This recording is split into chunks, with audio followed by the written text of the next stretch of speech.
This kid is disgusting.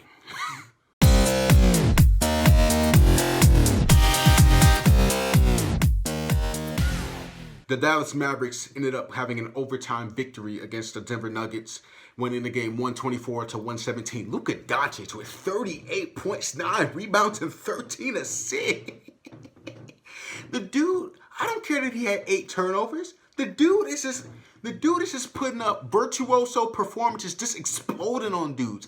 It always seems as if whenever the Mavericks play against the Nuggets, we always get like a nail biter at the end.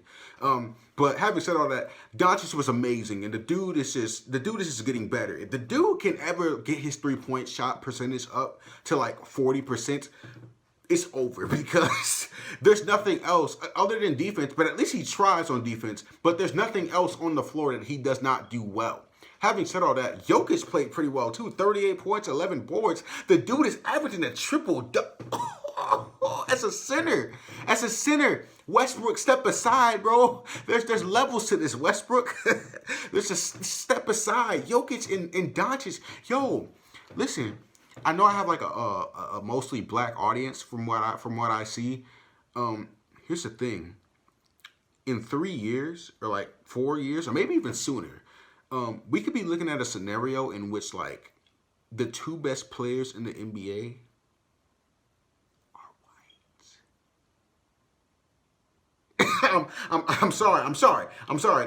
Like this is, I'm a forward thinker. You know what I'm saying? Like, I'm thinking in the future, like what the NBA, because the NBA is smart. They market certain guys that they know are gonna bring in revenue.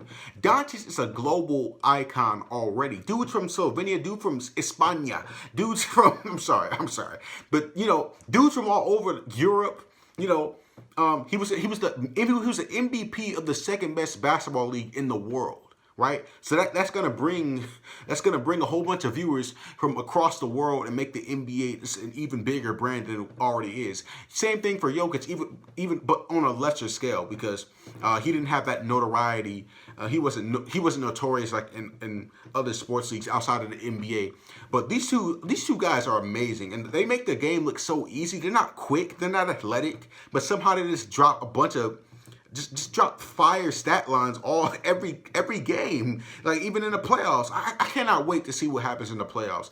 Doncic, I want to see him go up against the Clippers again. I want to see if he learned anything, if he got better from that, because I believe that if Kristaps Porzingis was healthy, the Mavericks still would have lost, but it would have been way more difficult than it was. Because even though it went 6 games, the Clippers really should have won that series in 5, really, if we're being honest. That shot by LUKA, that was amazing, but the Clippers should have won by 5.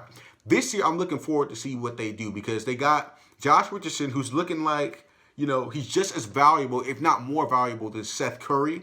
So I'm very interested to see how good the Dallas Mavericks can be.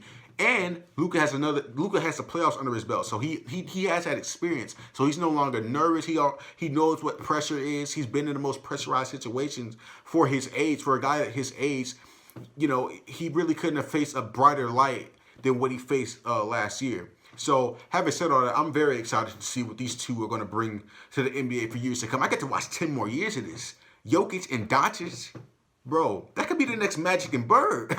I'm getting way too ahead of myself. But having said all that, yeah, these two are legit. And I enjoyed this game. Yeah.